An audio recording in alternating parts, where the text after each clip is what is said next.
pemimpin pembelajaran. Wujudkan kelas yang asik menyenangkan. Membersamai adalah yang utama, sehingga murid selamat dan bahagia. Tergerak, bergerak, menggerakkan.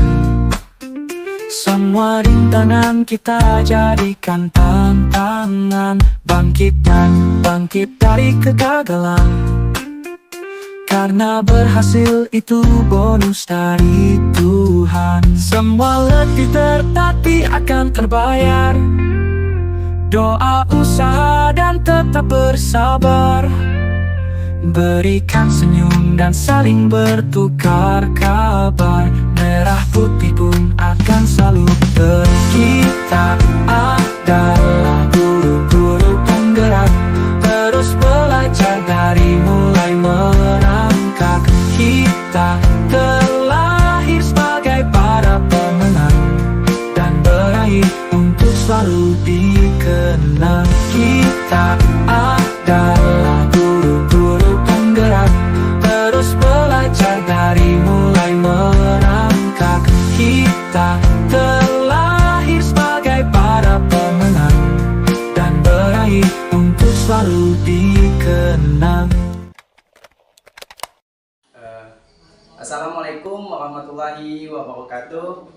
Perkenalkan, saya Retno Palupi, CGP Angkatan 11, Kabupaten Ogan Komering Ilir, instansi SMP Negeri 1 Pakalan Nampang.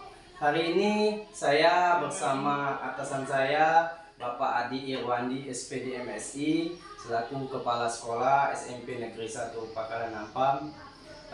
Terima kasih Pak atas kesempatan yang telah diberikan kepada saya untuk melakukan wawancara pada tugas saya pada hari ini, yaitu modul 3.1 dalam pengambilan keputusan berbasis nilai-nilai kebajikan sebagai pemimpin.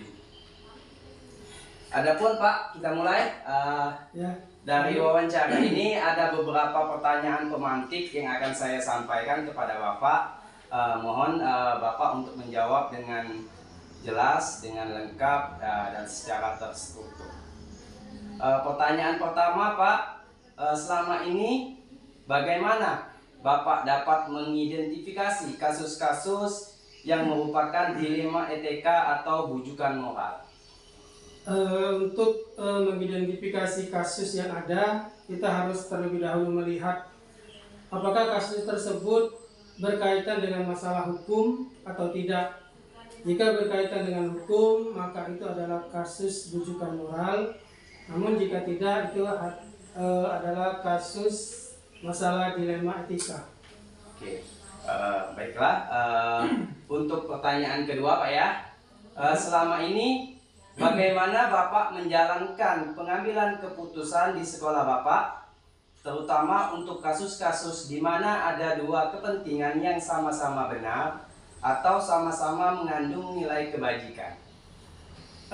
Jika kasus tersebut adalah masalah yang sama-sama benar menurut kita, saya akan mengambil keputusan yang merujuk kepada peraturan yang berlaku di sekolah kita. Baik, kita masuk ke pertanyaan ketiga Pak ya. Langkah-langkah atau prosedur seperti apa yang bisa Bapak lakukan selama ini? Langkah yang bisa saya ambil adalah memikirkan dengan cermat permasalahan yang ada, kemudian mengkonfirmasikan dengan yang bersangkutan, serta menyelesaikan dengan peraturan yang berlaku, kemudian mencari cara yang berimbas positif bagi yang terlibat dalam permasalahan tersebut. Oke, kita ke pertanyaan keempat ya Pak. Ya. Hal-hal apa saja yang selama ini Bapak anggap efektif dalam pengambilan keputusan pada kasus-kasus dilema ITK tadi Pak? Yaitu mengambil keputusan dengan cara yang cepat dan juga tepat adalah sejauh ini langkah yang efektif untuk menyelesaikan sebuah kasus dilema etika. Lalu hal-hal apa saja yang selama ini merupakan tantangan dalam pengambilan keputusan pada kasus-kasus dilema ITK tadi Pak? Mengambil keputusan yang menimbang dari semua pihak merupakan keputusan yang sangat sulit, sehingga kita harus mencari solusi yang mengurangi mudarat serta dari permasalahan yang kita hadapi. Baik, kita masuk ke pertanyaan ke-6 Pak ya. Ya. Apakah Bapak memiliki sebuah tata kelola atau jadwal tertentu dalam sebuah penyelesaian kasus dilema ETK? Apakah Bapak langsung menyelesaikannya di tempat atau memiliki sebuah jadwal untuk menyelesaikannya? Bentuk atau prosedur seperti apa yang Bapak jalankan? Kalau berhubung dengan pertanyaan itu, saya kira kita bisa melihat tergantung dari jenis kasusnya. Apakah penting dan butuh keputusan yang cepat? Jika itu penting dan harus bertindak cepat, maka permasalahan itu harus segera kita selesaikan dengan cepat. Oke, adakah seseorang atau faktor-faktor apa yang selama ini mempermudah atau membantu Bapak dalam pengambilan keputusan dalam kasus-kasus tersebut, Pak? Karena kita suatu lembaga, tentu juga ada suatu tim yang ada di dalam suatu lembaga itu. Jadi untuk mengambil keputusan tentang segala sesuatu yang berhubungan dengan sekolah dan juga orang-orang yang berada di dalam itu, tentu kita harus melakukan musyawarah untuk menentukan keputusan bersama. Baik, ini pertanyaan terakhir Bapak ya. Dari semua hal yang telah disampaikan oleh Bapak tadi, pembelajaran apa yang dapat Bapak petik dari pengalaman Bapak mengambil sebuah keputusan dari kasus-kasus tersebut? Pembelajaran yang bisa kita ambil dalam mengambil keputusan, kita harus selalu berpikir positif. Namun kita juga harus sesuai dengan peraturan yang ada, dan keputusan haruslah berpihak pada kepentingan bersama. Jadi bukan hanya kepentingan untuk kelompok tertentu, namun kepentingan untuk secara kebersamaan. Oke, baik Bapak. Mungkin itu pertanyaan pemantik dari saya untuk sesi wawancara hari ini. Saya ucapkan banyak terima kasih atas jawaban-jawaban. Apabila ada pertanyaan-pertanyaan dari saya yang kurang berkenan, saya mohon maaf. Kepada Allah juga saya mohon ampun. Sekali lagi Pak, ucapkan terima kasih atas waktu yang telah diberikan. Terima kasih. Wassalamualaikum warahmatullahi wabarakatuh. Waalaikumsalam.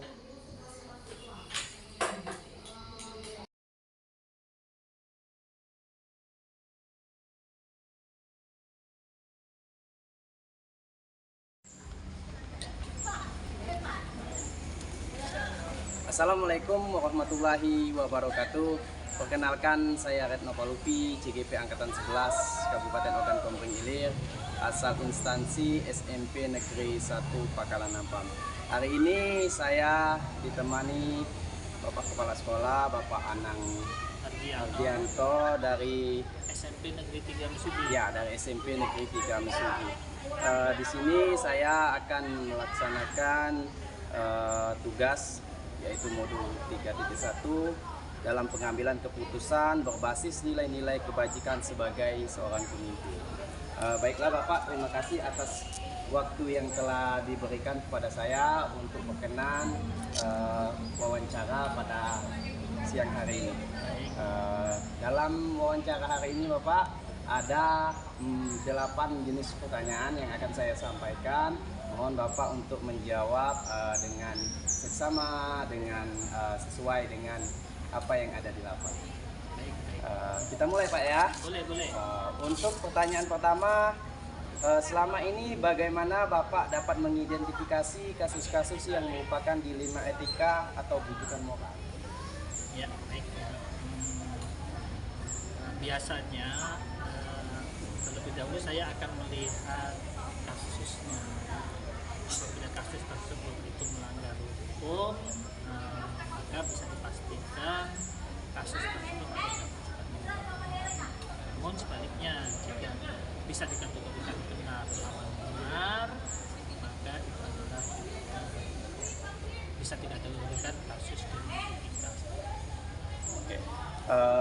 Untuk pertanyaan kedua Bapak ya, selama ini bagaimana Bapak menjalankan pengambilan keputusan di sekolah Bapak, terutama untuk kasus-kasus di mana ada dua kepentingan yang sama-sama benar atau sama-sama mengandung nilai kebajikan?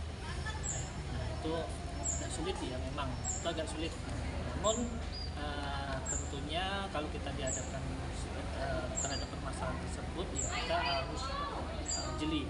Artinya kita harus banyak mempertimbangkan, kita harus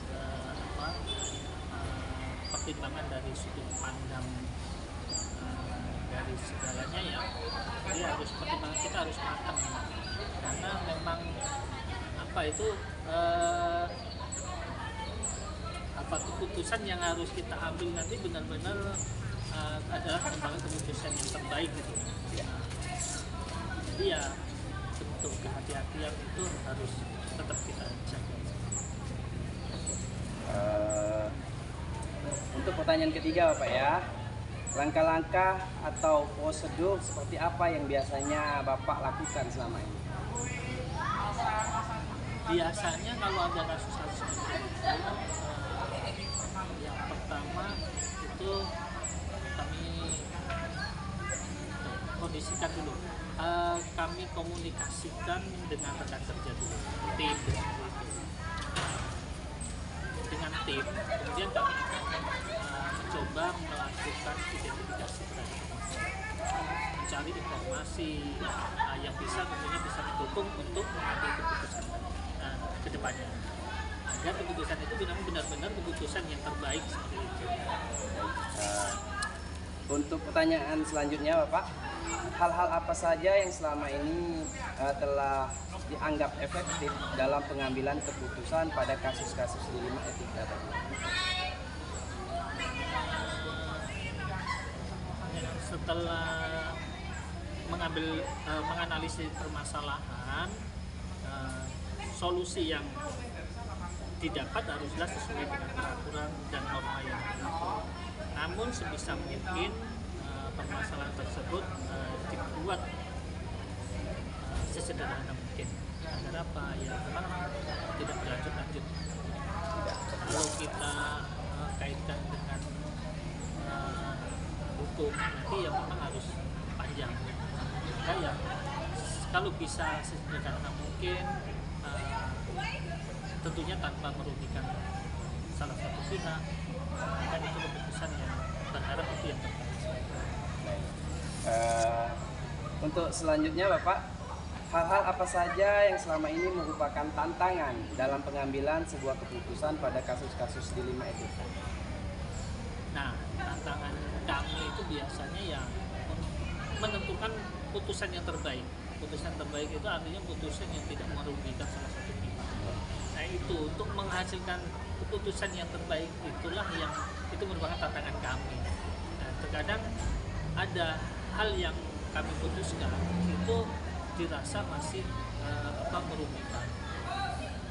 Ini sebagian besar seperti itu. Jadi padahal keputusan itu sudah kita pertimbangkan, namun masih saja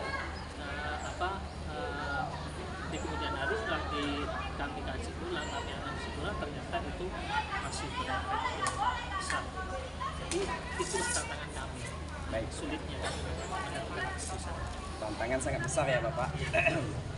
Untuk pertanyaan ke-6 Bapak, apakah Bapak memiliki sebuah tata kelola atau jadwal tertentu dalam sebuah penyelesaian kasus dilema etika? Apakah Bapak langsung menyelesaikannya di tempat atau memiliki sebuah jadwal untuk menyelesaikannya? Terus bentuk dan prosedur seperti apa yang Bapak jalankan selama ini? Saya tidak ada ya jadwal khusus dalam menyelesaikan permasalahan, itu tidak ada jadwal khusus. Namun begitu ada permasalahan, kami langsung ambil peran, artinya secepat, kalau bisa secepatnya kami selesaikan. Kalau itu permasalahannya sifatnya ringan, ya harus hari itu harus selesai gitu. Jangan sampai berpanjangan, karena kalau berlarut-larut itu nanti bisa berefek ke masalah baru lagi. Maka hari itu harus selesai. Namun kalau permasalahan itu cukup besar, maka itu kami harus punya tim, kami harus datang, kami harus bisa mendapatkan keputusan yang terbaik. Bahkan mungkin kami bisa melibatkan dengan ketiga orang lain. Baik, sudah cukup jelas Bapak ya. Sekarang kita masuk ke pertanyaan ketujuh. Adakah seseorang atau faktor-faktor apa yang selama ini mempermudah atau membantu Bapak dalam pengambilan sebuah keputusan dalam kasus-kasus di Lima ITK? Ada, tentunya ada lah ya. Kalau di sekolah itu kita ada tim, namanya ada. Kalau di SMP itu ada wakil kurikulum, ada wakil kesiswaan, ada sarana-prasarana. Nah, mereka itu nanti kami analisis ini permasalahan kasusnya ini dekat dengan yang mana, maka kami akan melibatkan mereka. Kalau siswa, kami akan melibatkan kesiswaan dan mungkin guru BK dan lain sebagainya, atau wali kelas. Seperti itu. Komite juga ya. Kalau memang permasalahan itu sampai cukup perlu keterlibatan komite, kami libatkan komite. Tapi kalau cukup di kami, ya kami tidak perlu melibatkan. Baik. Ini untuk pertanyaan terakhir ya Bapak dari saya. Dari semua hal yang telah Bapak sampaikan tadi, pembelajaran apa yang dapat Bapak petik dari pengalaman untuk mengambil sebuah keputusan di Lima ITK? Pelajaran yang bisa saya ambil dari pengambilan keputusan seperti itu adalah ketenangan seorang pemimpin dalam mengambil keputusan dan kecermatan. Artinya kita harus memang perlu mengidentifikasi permasalahan itu dengan baik agar supaya keputusannya nanti memang adalah keputusan yang terbaik seperti itu. Terus tentunya melibatkan semua ini yang bisa kita libatkan. Apalagi kalau kasus-kasusnya cukup besar, maka cukup banyak yang bisa kita libatkan seperti itu untuk bisa membantu kita dalam menghasilkan keputusan yang terbaik. Sudah baik sekali Bapak ya. Terima kasih. Mungkin cukup pertanyaannya Pak. Baiklah. Itulah tadi hasil wawancara saya dengan Bapak Anang sebagai Kepala Sekolah SMP Negeri 3 Mesuji ya Pak ya. Saya ucapkan terima kasih Bapak atas perkenannya waktu yang telah diberikan kepada saya. Mohon maaf apabila ada salah-salah kata, baik pertanyaan yang sifatnya memang prinsip atau bukan, itu saya mohon maaf ya Bapak. Sama-sama. Terima kasih. Mungkin itu saja. Saya akhir dengan ucapan billahi taufik wal hidayah. Wassalamualaikum warahmatullahi wabarakatuh.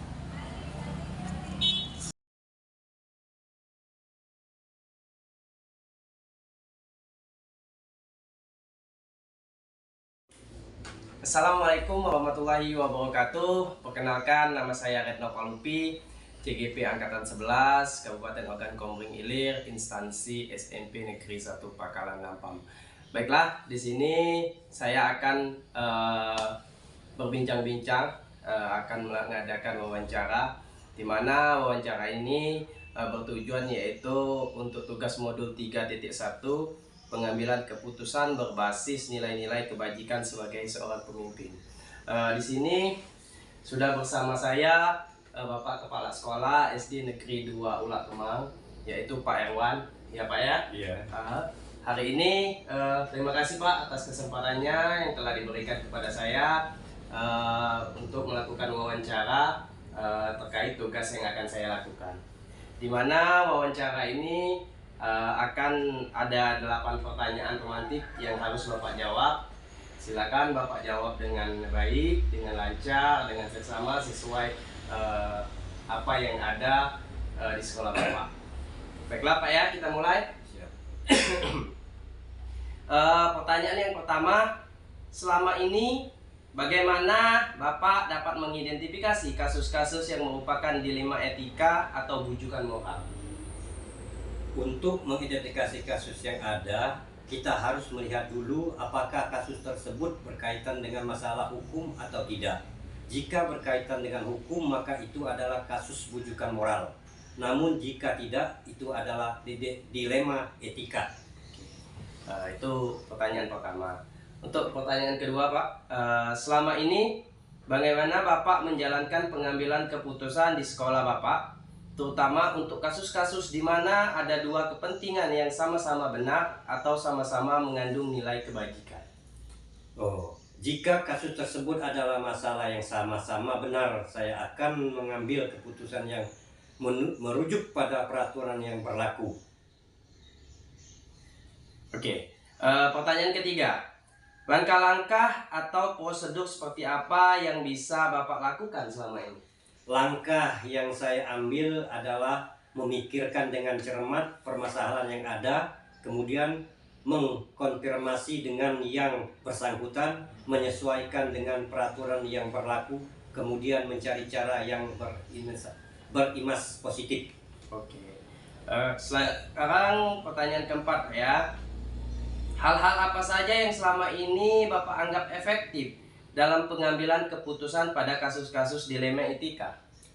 Mengambil keputusan dengan cermat dan tepat adalah langkah efektif untuk menyelesaikan kasus dilema etika.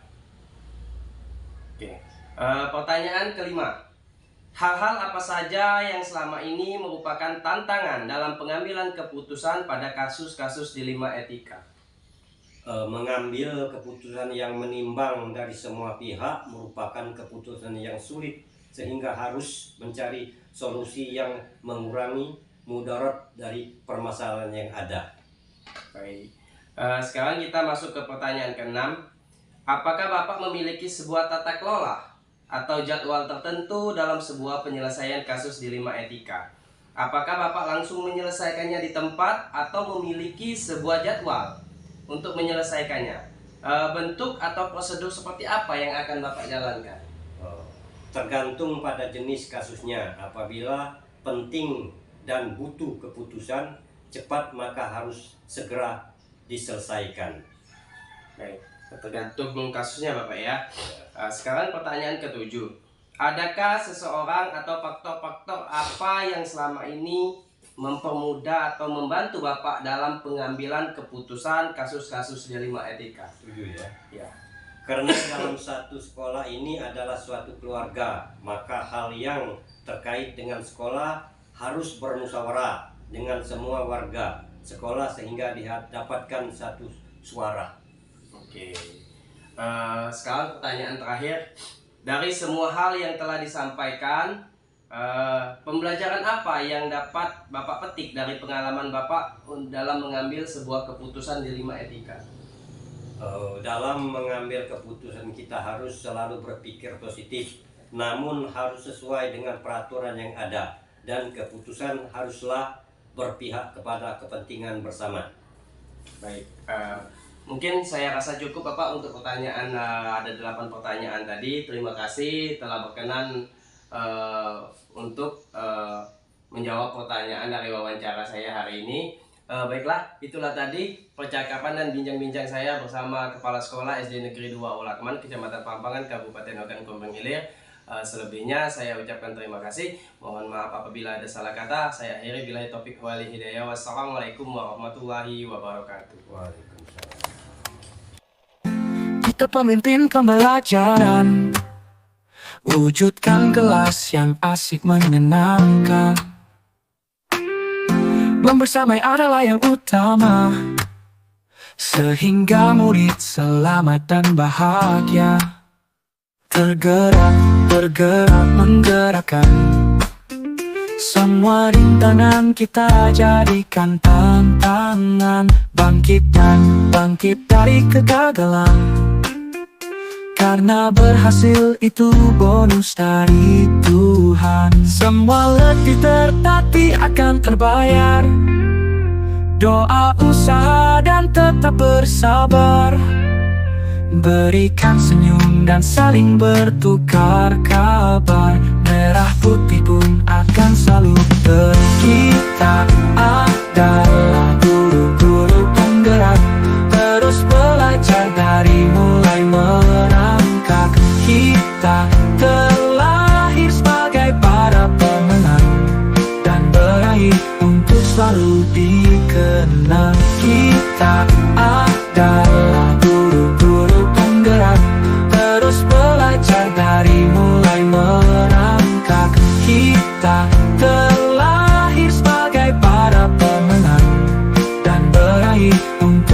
selalu dikenang.